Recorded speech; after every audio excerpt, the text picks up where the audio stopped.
こんにちは、ただ服を作るの泉です。今回は以前この動画で紹介したツイルという生地を使ってシームポケットの作り方を紹介したいと思います。使うパターンと作り方はいつもお世話になっている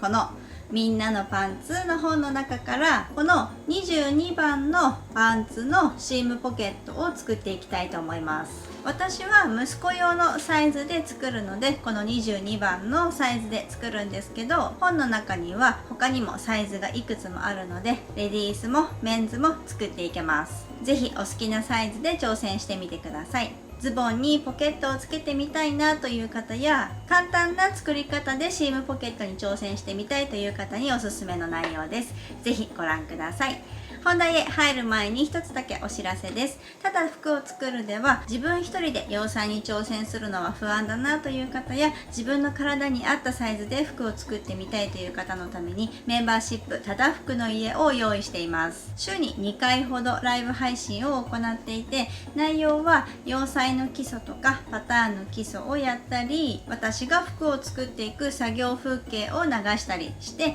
随時メンバーの方の質問やリクエストにお答えしたりしています。ライブに参加できなくてもアーカイブに残しておきますので皆さんの好きな時間に何度でも見ることができます。気軽に参加できる洋裁教室と思っていただけるといいかなと思います。興味のある人はぜひただ服の家まで遊びに来てください。それでは早速始めたいと思います。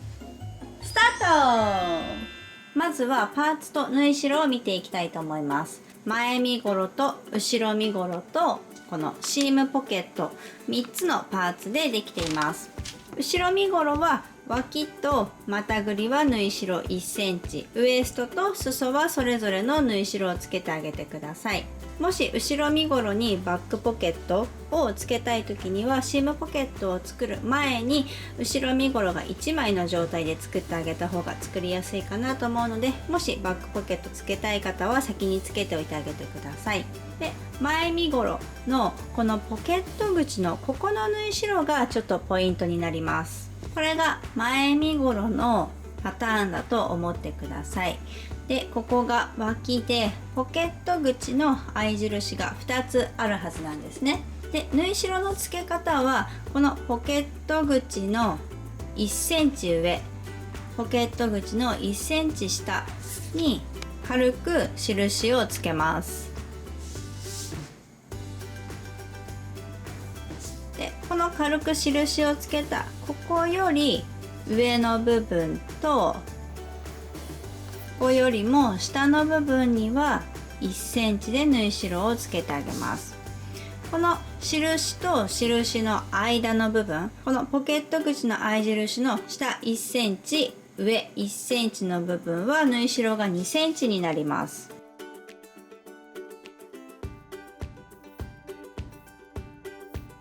こんな形にしてあげてください。あとは股ぐりも股下も1センチ、ウエストと裾はそれぞれの縫い代をつけてあげれば OK です。そしてシームポケット。シームポケットの縫い代は今回の作り方ではぐるーっと全部 0.5 センチで印をつけてあげてください。そしてこのポケット口の部分にも合い印を入れてハサミでちょこっと切り込みを入れておいてあげるといいかなと思います。では早速作っていきましょう。まずズボンの裾と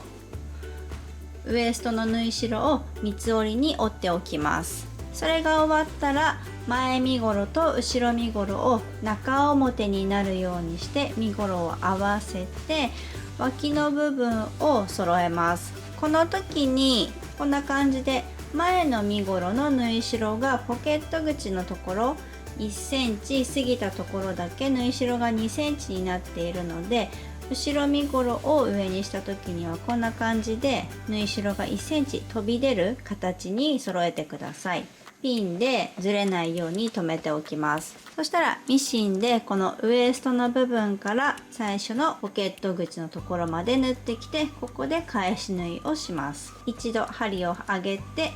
ここのところポケット口のところに針を刺してここを返し縫いをして、で裾のところまでまっすぐ縫い代1センチで縫っていきます。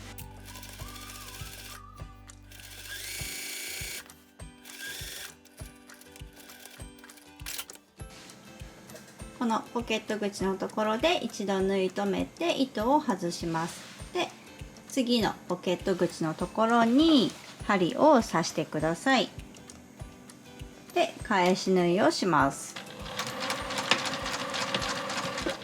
で、ここも縫い代1センチで裾まで縫っていきます。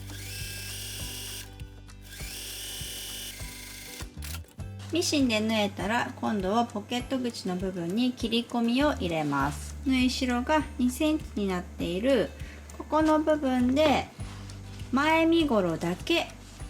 後ろ身ごろも縫い代が重なっているんですけど、後ろ身ごろの方の縫い代は切らずに、こっちの前身ごろの縫い代だけ1枚切り込みを入れます。ミシンの縫い目のところまで切り込みを入れます。縫い目は切らないでくださいね。こっち側も前身ごろだけ縫い代をカットします。こんな感じになりますね。そしたらアイロンで2センチで折って開いて1センチで折ってポケット口の部分を整えます。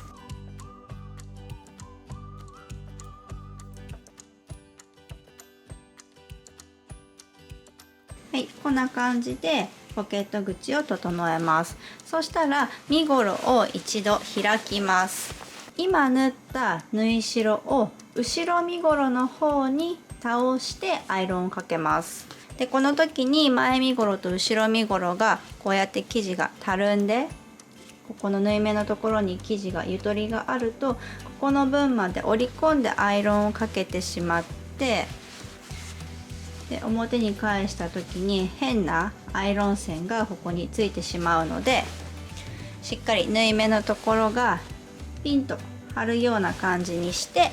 あまり引っ張りすぎると生地が伸びちゃうので、軽く引っ張ってあげて縫い代を後ろに倒してアイロンをかけます。で、このポケット口の部分も同じように1センチで倒してアイロンをかけておいてあげてください。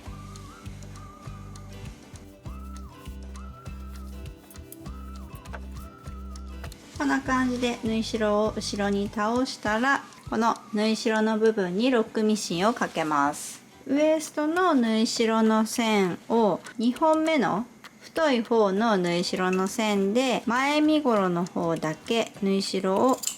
こんな感じでカットしてあげると、ここの縫い代が開くので、この後ろの方の縫い代からロックミシンをかけていきます。途中から2枚一緒になります。ここに切り込みを入れると何がいいかっていうと、ウエストの部分を最後三つ折りにして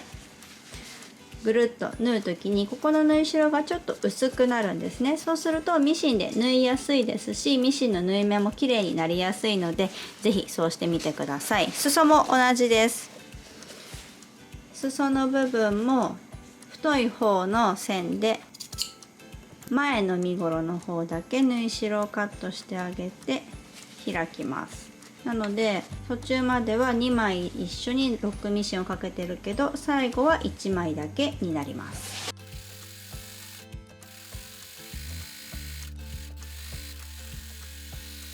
こんな感じでロックミシンが脇にかけられたら、次はこのポケット口を作っていきます。ポケット口をさっき折った折り目で折って整えて、ここの部分から始めて返し縫いをして、ここも返し縫いをします。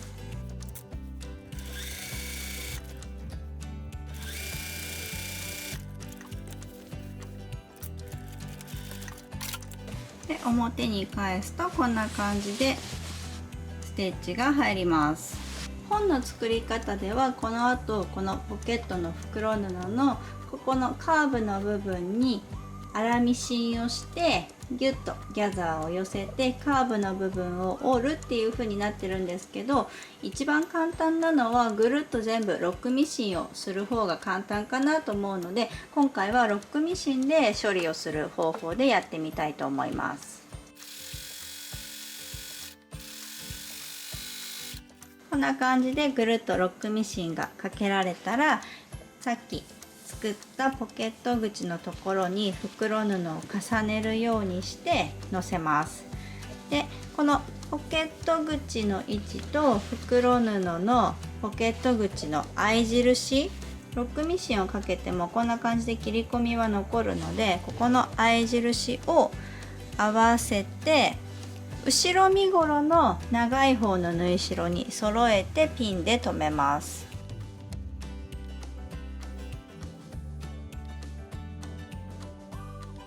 そしたら後ろ身ごろは全部こちら側の方に避けてあげて、ここのポケットの袋布と身ごろの縫い代を 0.5 センチで縫っていきます。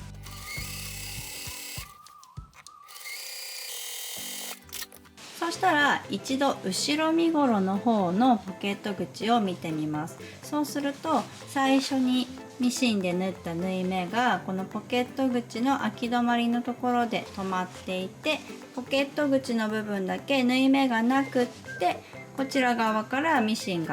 の縫い目が出ていると思うんですけど、ここの縫い目がないところ、ここにステッチを入れてってあげます。この時にこの前身ごろのこのポケット口を一緒に縫い込まないように、ちょっとこのポケット口だけ開いてあげると間違って縫わないかなと思います。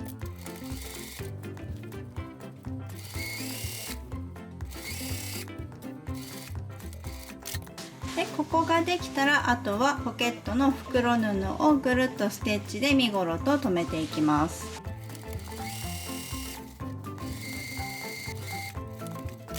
はい、こんな感じでシームポケット完成です。でもちょっとここのポケットの袋が浅いので、ここのポケット口のところをカン抜き止め、返し縫いをしてあげて、ちょっと留めてあげるとポケットがちゃんと浅すぎない使いやすいポケットになるかなと思います。ちょっとここに返し縫いをして留めますね。